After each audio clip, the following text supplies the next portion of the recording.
This is the Big O Show. This is the Big O Show.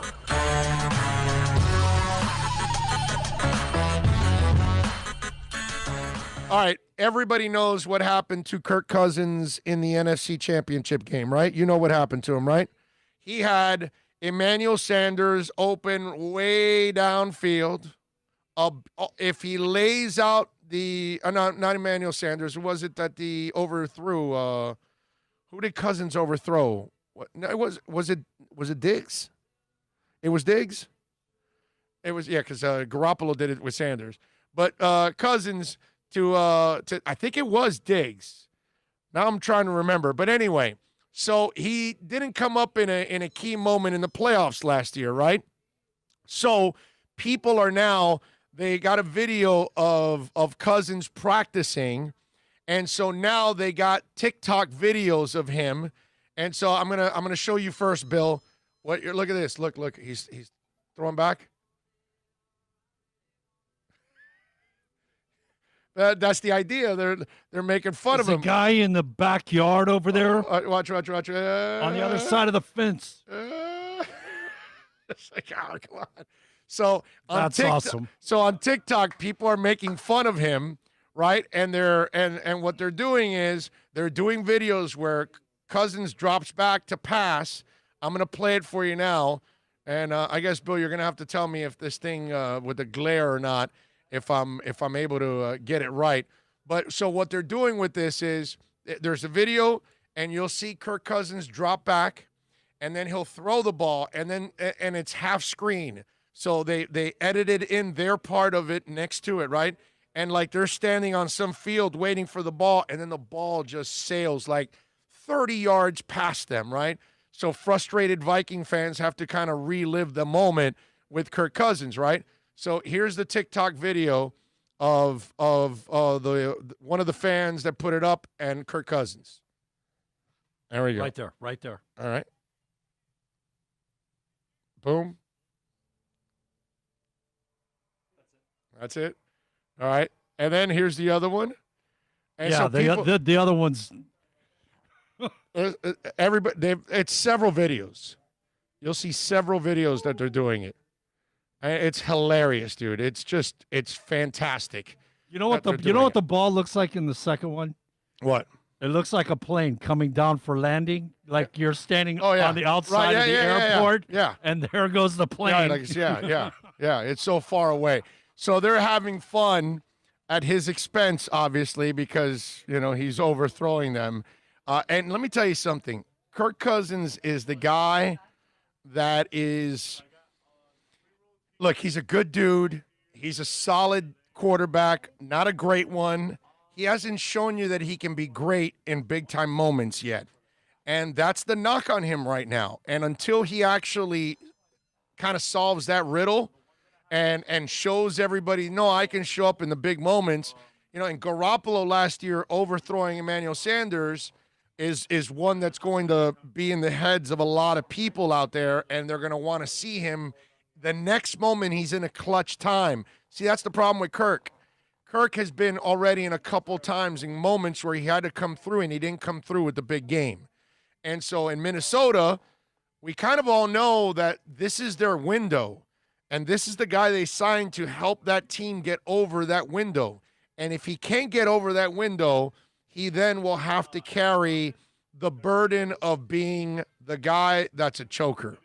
Because that's what you get now. That's Tony Romo. Whether you like it or not, and Tony Romo was an excellent football player, man. Tony Romo had certain games that very few people in the league can do some of the things that he would do, okay? There's no doubt about it. His athleticism, the way he could throw the ball. There are things that you have to give Tony that not everybody was nearly as mobile and as athletic as he is back there. And he also did a great job of adjusting with Dez Bryant because Dez Bryant was a receiver who did not run crisp routes at all. He didn't really know how to run routes. So if you don't know how to run routes perfectly, precisely, all the time, it is hard for quarterbacks to know where you're going to be all the time. And for him to adjust to Dez shows you how good he was. Carson Palmer did the same thing with Chad Johnson. Chad Johnson did a lot of ad-libbing also. And Carson Palmer had to adjust to that. And that is a gift that quarterbacks have. Real quarterbacks have. You know what I mean? That they have touch and awareness and can really scan the field and make quick decisions. And even if your player is a little bit of an ad-libber, you know how to adjust to it. Shows how good you are as a quarterback. So I want to give Romo that love, but I also want to say you didn't come up with, the big games when you had to. And that was the knock on you. And that's going to be the knock on Kirk Cousins, who is making hand over fist a ton of money every year. And if he doesn't come through, he will be labeled as the reason why the Vikings have failed. Okay?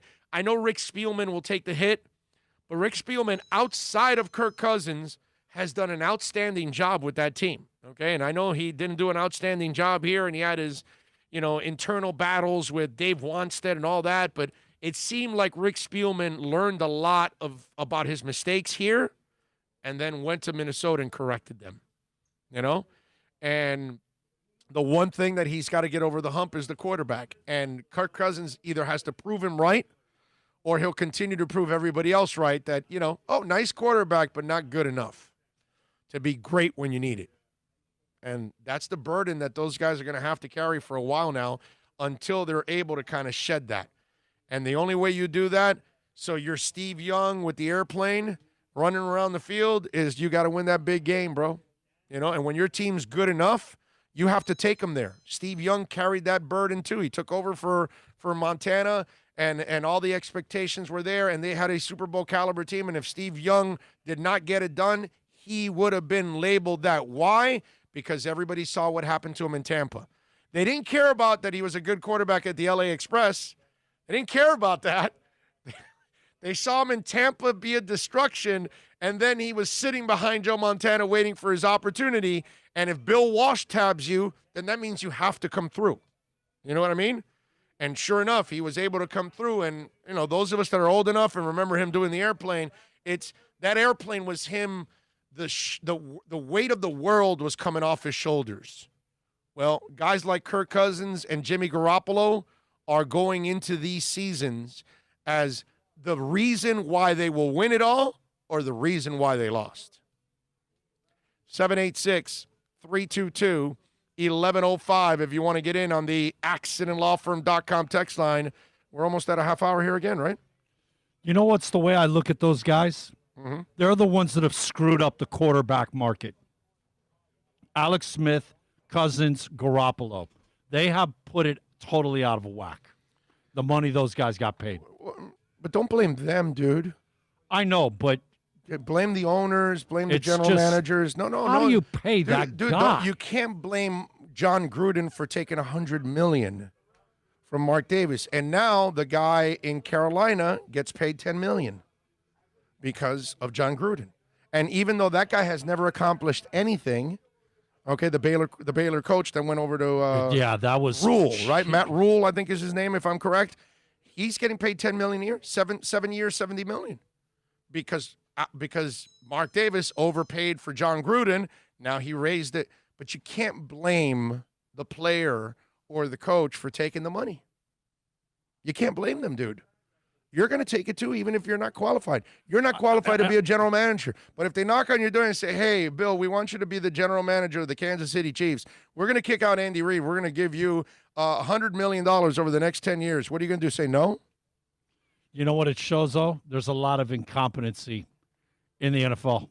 Yeah. They have no clue of the value of a dollar at all. You watch the Dolphins the last 20 years? You watch Mike Wallace get number one money? How about Ndamukong Suh get paid like if he's Warren Sapp? That was the team that made out better was not going to Detroit to replace Suh. Yeah, for only $10 or $12 million. Yeah. So I mean, come on, man. It's just it is what it. But I can't blame the player or the coach because they did what I would have done too. I'm taking the money, bro. The thing is, taking the money. Once those guys get there, you know what I mean. A new benchmark's been met. So now, not only is the top dollar guy but also your secondary quarterbacks. The market all shifts, and it trickles all the way through it. That's why I always laugh. I don't get it nearly as much anymore, but I used to get the fan every year, right? The Dolph fan that would call me and say, hey, this is awesome, dude. You see the cap went up 8, 10 million, 12 player salaries go up too, dude. Understand that. So you get the same 53 players. You're not getting any extra. You're not getting an extra receiver, or you can add another $10 million player. You're forgetting that the next guard you pay, you have to pay him more than the last guard. And the next tackle you get, you have to pay him more than the next one. And then the receiver, and so on and so forth. So all that money that went up, it gets spread out again, dude. You're not getting any extra players. And then you know what he called me? Oh, dude, you're just a hater. Oh, bro, I'm just trying to tell you like you get the bank, you get to put that money in your pocket. I got this. No, it's going to be spread out to $1 million to this guy, $500,000 to that, and that $8 million is going to be gone. Of course, it's gone. It's always gone, because look at the salaries; they just keep going up on every position. Doesn't matter what it is. I don't care if it's a freaking kicker, bro. You're paying good defensive linemen $20 million plus now. Yeah. Well, the stars, yeah. And, you know, they are. We are. That's the market. Yeah. And situation, if you remember, Flacco wins the Super Bowl. Flacco was the first $20 million quarterback. You know? It's 10, 12 years later, and we're paying that to defensive linemen. Yep. Please, don't remind me he gets to throw right my Niners win to the Super Bowl. Hey, Myron, listen, I mean, don't give up yet, bro. I mean, it's only one time that he's been in that position. He could bounce back from it. Now, he has to carry – the Cousins thing has gone on a little longer because we've watched him in moments in Washington that he had opportunities to really shine, and he would fail. You know what I mean? It's kind of like Andy Dalton. A lot of times in most of the primetime games, he would fail. It's just one of those things. When it comes to your guy, Garoppolo, he hasn't been in that position much. So he's got to – sometimes you learn from those positions the first time or two that you're in it. You know what I mean? And then you get better. So that'll be the interesting thing, Myron. That's where I'm closer to have given up already on Cousins. Like, he's all right, but he's never going to be elite. He's never really going to carry you. He'll get you in the playoffs. He may win you a game. And that's about it. That's about all you can realistically expect. Right. I just don't see him as the guy that carries you. Garoppolo, I'm not sure yet. You know what I mean? I know he failed that moment, but that doesn't mean you're going to be a failure. You know, I was just talking about Steve Young. He looked terrible in Tampa, but that's because he was a terrible franchise. And now he goes to San Fran and then ends up winning the Super Bowl. So I would, you know, Myron, I would pump the brakes. I would give Jimmy Garoppolo another year here and see what he does. And if he gets into that position again and he fails, then I'm on your bandwagon. Then I'm with you on giving up on him at that point. But if he, you know, shows you some moxie this time around, then he shows you he learned from where he's at. Prepare to lose against Miami, Josh says to Myron. That's right, baby. Fins up all the way. All the way. Remember that game where Cam Wake sacked Dalton for a safety in the OT and won the game? Yes, sir. Bro, Niners are going to kick our ass so bad we're going across the country for that game. Not happening. Alex, see, you're forgetting something. The Dolphins are going over to California. They won't catch any COVID because they're going to light it up. Remember, there's 11 strands of marijuana that help you kill COVID, about 70% of it. So just want to remind you there, just in case. Meanwhile, we still have it illegal in some parts of the country, which I don't understand, including here where it's just medicinal. We need to make this recreational all the way. Okay, alcohol is 1,000 times worse, yet marijuana is the one that's been used for all kinds of medicinal purposes. It's amazing. Anyway, so smoke up, Johnny. You might not get COVID because you smoke. Josh says we should remember what happened with the Bears. They had a good defense, and what happened? We beat them. Well, that's Marino. When you have that guy, Josh, that's the difference right there. When you have those kind of guys are freaks. And he was a freak already. See, that's the thing, that when you got to that Super Bowl game, you had already seen all kinds of exciting stuff from Marino. Marino showed you that he can carry you. Marino showed you he can beat you with, 45 seconds left, and he's backed up in his 20. And you're like, we got to drive 80 yards. There's 45 seconds left. And when they score, there's 15 left over. And you're like, yeah, Marino had 15 seconds to spare. These kind of things, but those kind of guys are just, they're freaks, man. They're freaks. And think about this. Since Marino retired, and you watch all these guys that came after him, it just, as the time goes on, you get to appreciate it even more.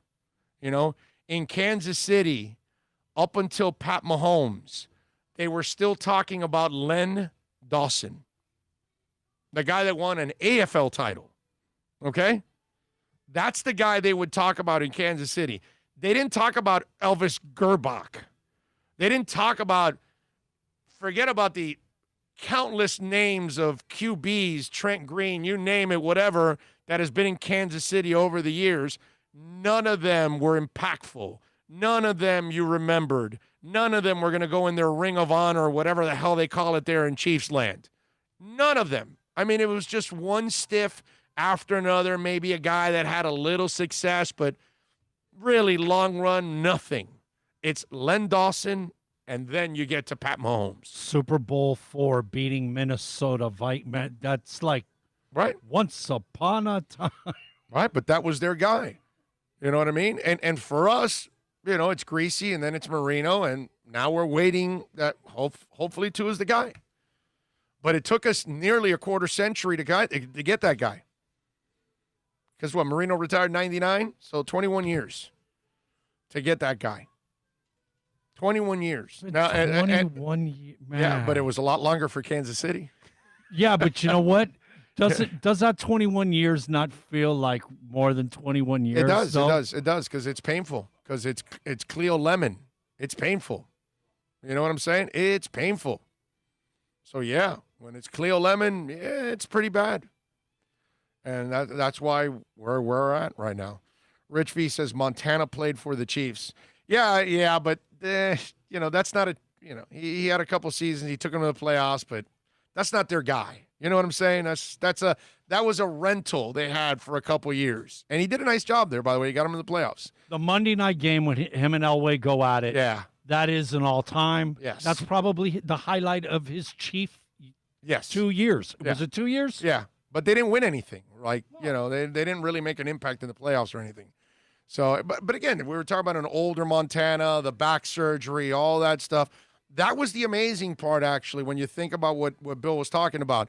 The success he had there, I think most of us were impressed because he added to the legend, because at a later stage in his career, he suffered that back injury, and San Fran did not want to then go through the rehab and then keep playing the old guy when they had the young guy. He wasn't even young anymore at that point. Steve wasn't young anymore then. He had to – it was about time that you gave him his opportunity, and they finally gave it to him, and the rest is history. You know what I'm saying? So you're right about Montana, but it's not their guy. You know what I mean? It's not Len Dawson, and it's not Pat Mahomes. You know what I'm saying? Although Len Dawson wasn't drafted by the Chiefs. You know that, right? He was traded from the Giants, right? I think it was the Giants, and was Lombardi the coach then? Well, Lombardi and Landry were the offense and defensive coordinators for the Giants back in the day. That's why when you talk about Frank Gifford and him never coaching, it was like, dude, you had these two guys as your coordinators, right? And you were never inspired to ever get a whistle in your mind and be a coach. Seriously, man? I think the story goes that Lombardi, was it Lombardi or was it? I'm trying to remember now. It might have been Lombardi. Goes to Hank Stram. Well, Hank, listen, I know you've got an affinity for Len Dawson, but I want you to know that he just doesn't have it. And, you could get fired by taking this chance. And so he trades for Len Dawson, and the rest is history. And the Kansas City Chiefs go on to have just a monster. It wasn't Lombardi. It wasn't Lombardi. He was in the Giants. Lombardi was gone already, I think, to the Packers. It was, God, I'm trying to remember. Yeah, because Lombardi goes back to the early mid-60s. And it wasn't Landry either, because Landry was already with the expansion Cowboys in those days in the NFL. I'm trying to remember who the coach was in that story. Can't remember everything, man. But the coach did tell him, the guy that he was that was trading him away, told him, hey, be careful. Lenny Dawson doesn't have it. And then Len Dawson went on to have a Hall of Fame career because Len Dawson was kind of a journeyman at that point. And he was on the bench. He wasn't even playing. So that's why you want him? All right. Can you imagine think about this world then. You're trying to trade for somebody from somebody else's team, and that person from that team is telling you, hey, I'll trade him to you, but, bro, I'm telling you, I'm trading you a lemon. You know what I'm saying? Like you would never hear that nowadays, right? Yeah. Oh, you want him? Yeah, man. Yeah. What do you want? He's such a great guy. Yeah, he really controls our locker room. Really helps us. You'd be BSing left and right just to finagle whatever pick you can from somebody. It's like Belichick calling the Bucks calling Belichick. Hey, you want to trade one of your linemen? Yeah, no problem. Logan Mankins is available. What do you want for him? Well, 5th round. Well, no. He's really good, man. He's got a lot left in the tank. You got to give me a 3rd. They give him a 3rd, and Logan Mankins retires right away after that. I mean, it just, that's what goes on in the NFL. Like Belichick knew that Logan Mankins was like toast, done, history, in the archives. And he goes, before he retires on me, let me go get a 3rd rounder from a stupid team. And we'll sucker the Bucks. But think about that. Somebody telling Hank Stram, I'll trade him to you, but, man, he might get you fired. It's like, that's like too decent to help your own team. All right, 786-322-1105 if you want to get in on the accidentlawfirm.com text line. That's 786-322-1105. Ray goes, oh, my God, A.J. Feely, LOL. And we gave up 2 high draft picks for him, yeah. Yeah. The best part, what was the best part about A.J. Feely, right? You guys remember, right? What's the best part about A.J. Feely? Come on, let's go. Heather Mitts. So his wife. His beautiful soccer wife. She was on the national team. Good-looking girl. That was the best part about A.J. Feely. I don't know if they're still together. Put A.J. Feely there, bro, and see on Wikipedia if A.J. Feely is still married to Heather Mitts. Okay? Do you remember Heather Mitts? I was just going to say, it did nothing for me between the sidelines and the goalposts, so I could really care less about her. You don't remember her? Not at all, sir. Look it up. Look up Heather Mitts, gents, and you're welcome. Playing in the lingerie football league, man? No, she doesn't have to play in the lingerie football league. Just look at Heather Mitts, and you're welcome. That's all I can tell you. You're welcome, and I'll just keep it like that. That's all. Beautiful woman, bro. What's funny is as I pull it up on Google, what's the first line that pops up? What? A.J. Feely wife. Right.